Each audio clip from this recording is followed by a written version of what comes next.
memuji perilaku Filemon yang penuh kasih, yang penuh kebaikan sesama orang-orang kudus. Nah, saya tambahkan sedikit ya, orang-orang kudus itu jangan dimengerti secara sempit. Kudus itu suci, tidak berdosa. Dalam konteks jemaat, dikatakan di sini orang-orang kudus yang dilayani oleh Filemon adalah orang-orang kudus itu adalah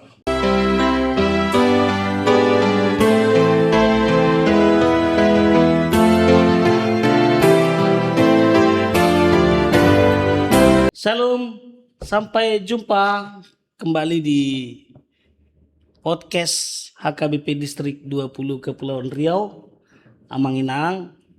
Pada saat ini kita akan berdiskusi tentang firman Tuhan yang akan dibawakan oleh Amang Pendeta yang hebat, yang luar biasa ini, Amang Pendeta Zainal Simanjuntak, Magister Divinity.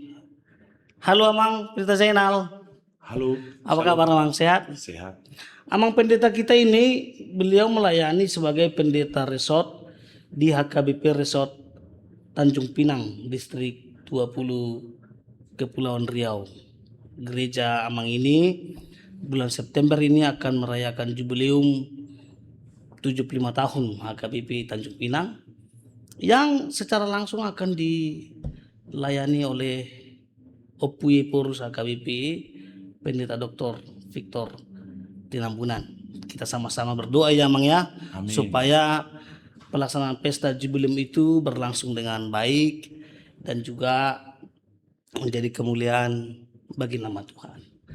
Baik Bapak Ibu, saudara-saudara Amang Inang yang kami kasihi, kita akan mengawali podcast ini. Dan sebelumnya kita berdoa. Marilah kita berdoa.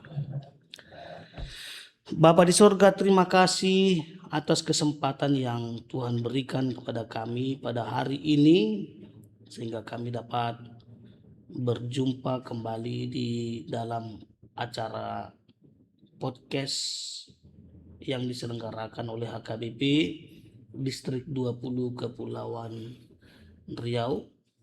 Hari ini, saat ini kami akan membahas firman Tuhan yang akan menjadi kabar baik yang akan kami dengar dan kami sampaikan di tengah-tengah pelayanan kami yang dijelaskan oleh hambamu Amang Pendeta Zainal Simanjuntak, Magister Divinity.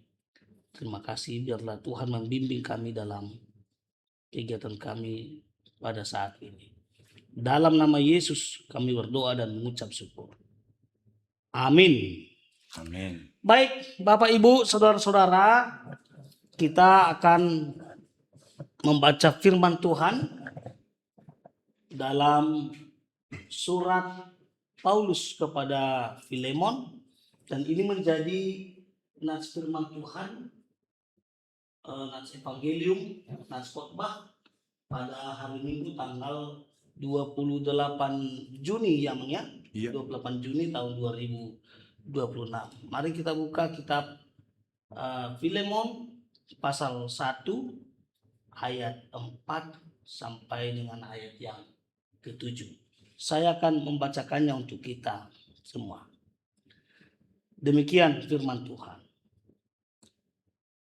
Aku mengucap syukur kepada Allahku setiap kali aku mengingat engkau dalam doaku, karena aku mendengar tentang kasihmu kepada semua orang kudus dan tentang imanmu kepada Tuhan Yesus. Aku berdoa agar persekutuanmu di dalam iman turut mengerjakan pengetahuan akan segala yang baik di antara kita untuk Kristus. Dari kasihmu sudah kuperoleh kegembiraan besar dan kekuatan, sebab hati orang-orang kudus telah kau hiburkan, saudaraku. Demikian firman Tuhan. Baik,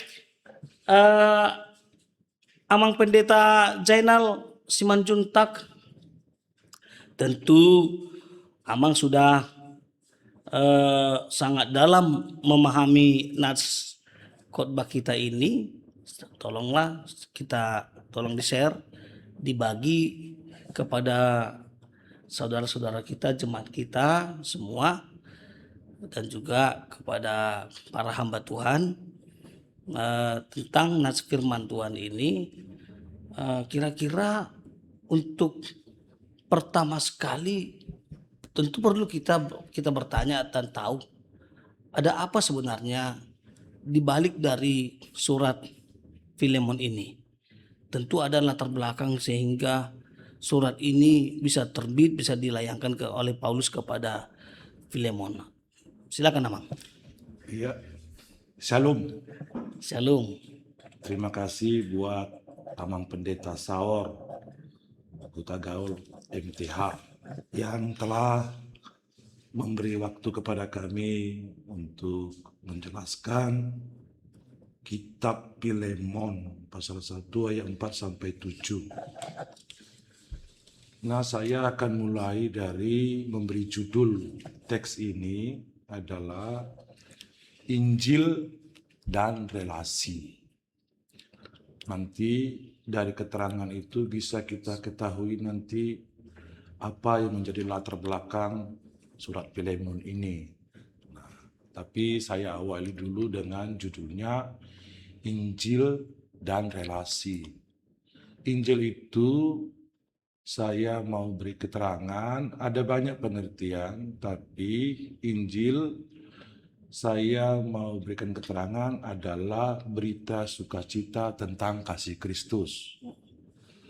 Nah, relasi itu adalah hubungan kita dengan sesama.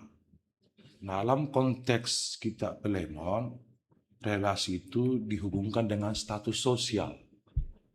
Nah, tentu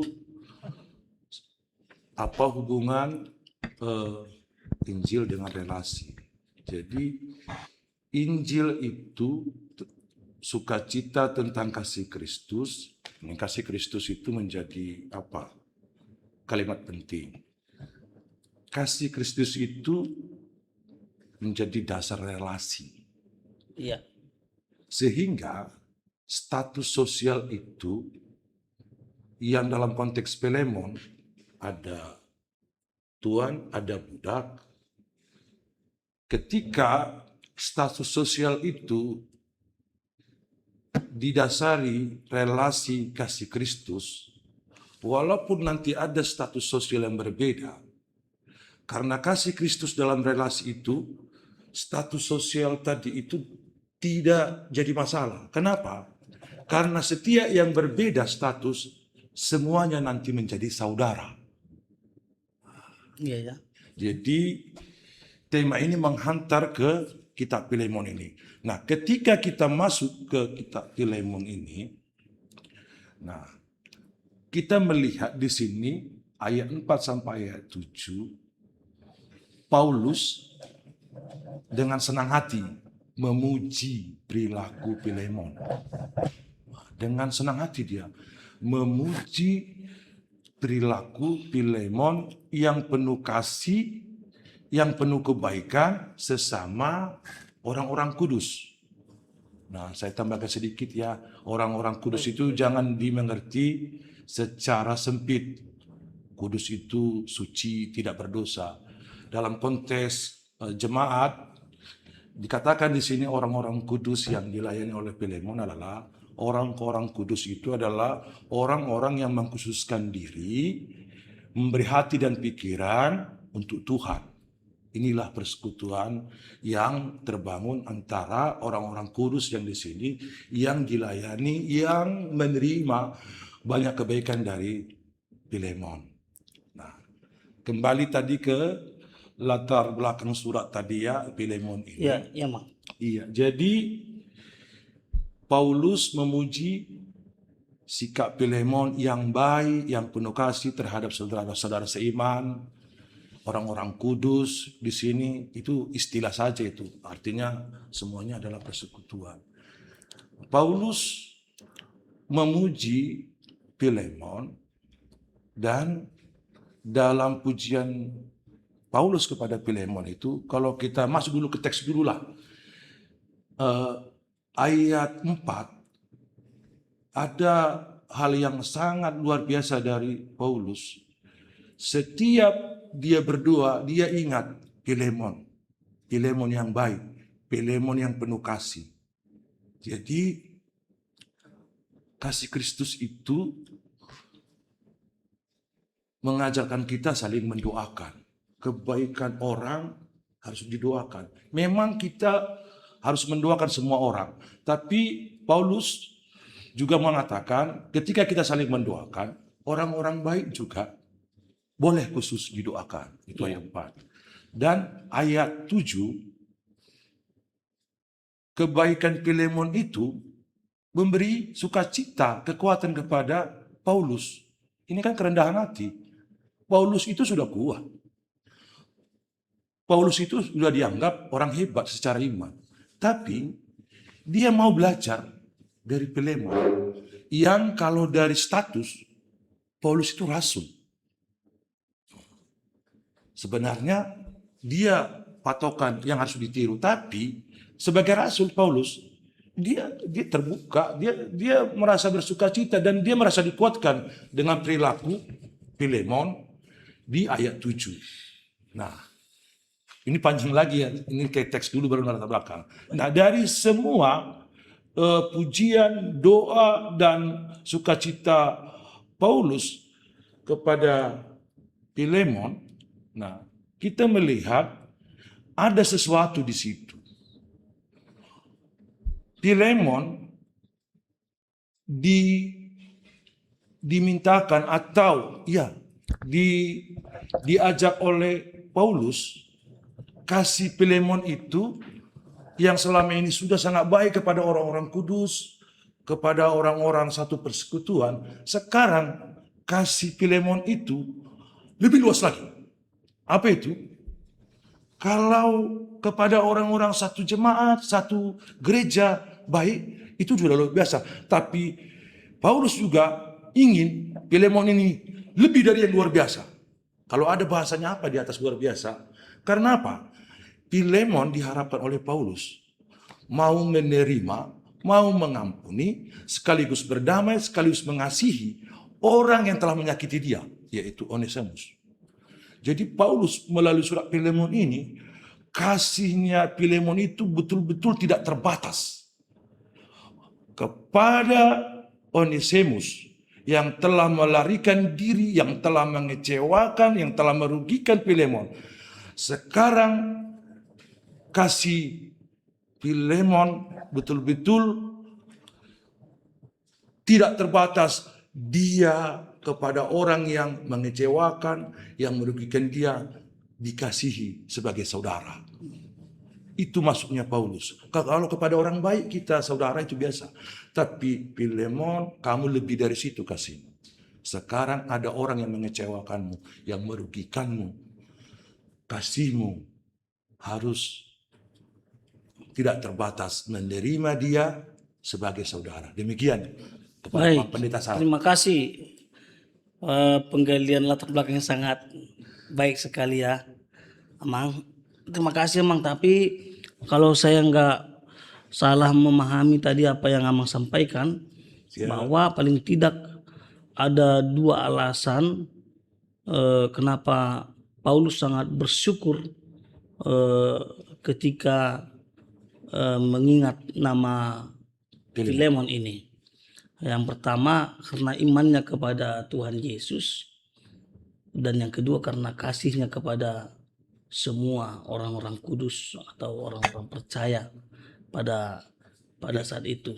Sehingga iman yang sejati selalu menghasilkan tindakan kasih yang nyata kepada sesama. Begitu, Mang ya? Siap. Baik. Demikian Nah, Omang. sekarang supaya lebih mungkin karena tema minggu kita pada saat itu adalah tentang kasih yang menggembirakan dan menguatkan. Mungkin bisa lebih dalam lagi ya, mungkin bisa kasih penjelasan dari teks ini bagaimana relevansi aplikasi dari kasih yang menggembirakan dan menguatkan itu. Karena maaf ya Mang ya, tadi saya juga agak agak senang mendengarkan tapi sekaligus menggugah saya sendiri tentang bahwa Paulus sampai mengucap syukur kepada Allah setiap kali dia mengingat nama Filemon. Benar. Berarti luar biasa ini. Bagaimana kalau aku mengingat? Berarti ada kemungkinan ada orang kan mengingat nama seseorang yang mungkin bikin dia sakit hati atau gimana, sehingga kalau aku ingat namanya kayak kurang umurku 10 tahun. Tapi justru berlawanan dari situ Paulus mengatakan setiap kali aku mengingat namamu aku sangat bersyukur. Harusnya begitulah kehidupan orang Kristen. Lalu bagaimana tentang supaya memang kehidupan kita itu yang kita tunjukkan itu memang menggembirakan dan menguatkan sesama. Silakan Amang. Iya, jadi ketika kita hubungkan dengan tema minggu, gitu ya, menggembirakan dan menguatkan tadi itu kita bisa lihat dari ayat 7. Ayat 7 ya. Ya, ayat 7 boleh dibaca secara apalah pribadi. Ayat 7. Jadi tema itu diambil dari ayat 7 dan memang itu yang secara jujur diberitahu kepada kita bahwa Paulus yang dia dianggap orang yang betul-betul sebagai rasul yang bijaksana, Iya. tapi dia melihat perilaku dan imannya Filemon kepada Tuhan tadi itu di ayat 7 memberi pengaruh kepada orang lain. Iya. Secara khusus Paulus merasa dia tambah sukacitanya dan tambah kekuatannya. Nah, dalam konteks kita berjemaat, kiranya kita seperti Paulus, ada banyak orang baik di gereja kita. Iya. Nah, ketika kita melihat orang baik di gereja kita, seperti Paulus, kita harus senang. Dan kita harus kuat, tambah semangatnya. Dan seharusnya kita juga termotivasi. Dia orang baik memberikan yang terbaik di rumah Tuhan atau di gereja. Jadi orang baik itu walaupun itu bukan untuk kita kebaikannya tapi untuk gereja, tapi itu bisa membuat kita gembira, kita bisa kuat, sekaligus termotivasi untuk sama-sama berbuat. Iya. Nah, itu yang sangat perlu dicontoh. Jadi mari kita doakan orang-orang baik dan mari kita gembira melihat orang-orang baik di gereja kita supaya jangan hanya gembira dan kita semangat, tapi kita dimotivasi. Kita juga bisa memberikan yang terbaik untuk Tuhan melalui gereja. Nah, itu tadi itu tema tadi itu dihubungkan dengan ayat 7. Demikian, ada yang lagi yang bisa saya... Baik, berarti Filemon dikenang bukan karena kedudukannya, bukan karena posisinya, tapi karena kasihnya ya, ya Mang ya. Iya. Kasihnya menghadirkan sukacita bagi Paulus dan juga memberikan kekuatan bagi banyak orang percaya.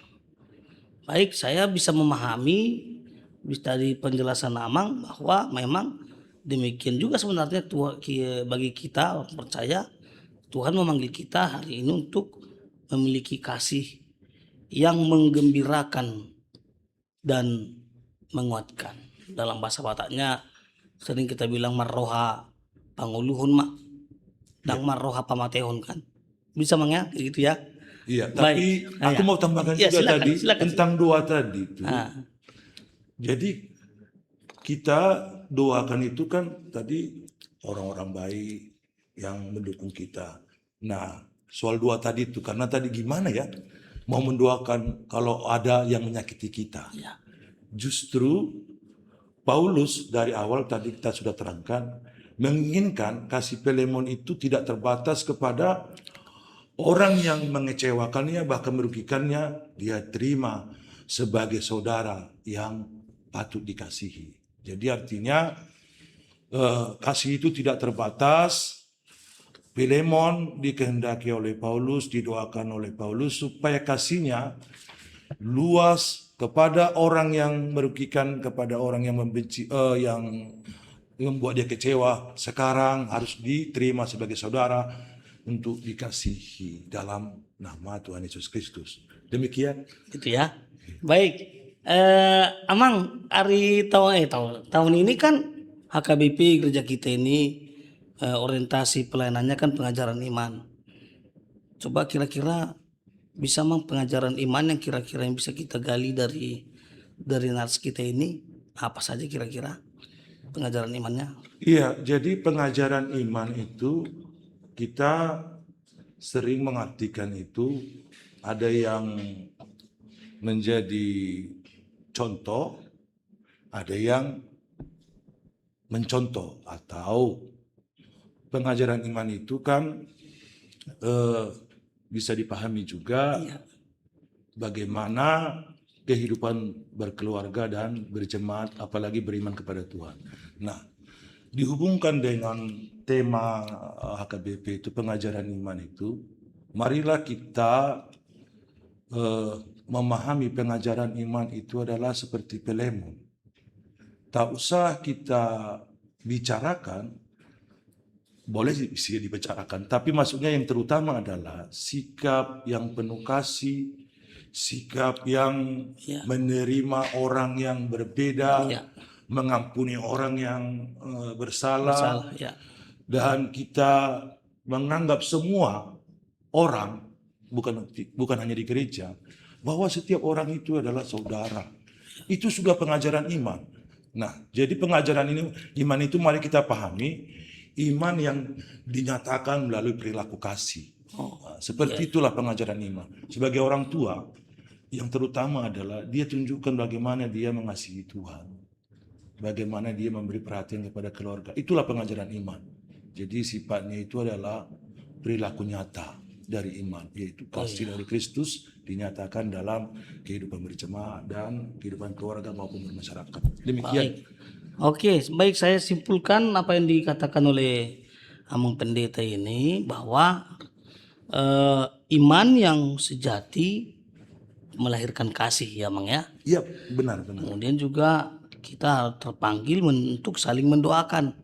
Iya. Mendoakan sesama, dan kasih yang kita tunjukkan itu sifatnya universal, bukan hanya kepada kelompok atau kepada diri kita, tapi kasih itu bersifat universal, dan iman harus menjadi aktif serta berdampak bagi orang lain, bagi sesama. Dan tentunya kasih itu memiliki kuasa untuk menghibur dan menguatkan. Begitu Bang ya, kira-kira ya. Siap. Nah, saya kira udah cukup jelas sekali ya Mang Pendeta kita menjelaskan tentang kasih yang menggembirakan itu dalam kehidupan setiap orang Kristen.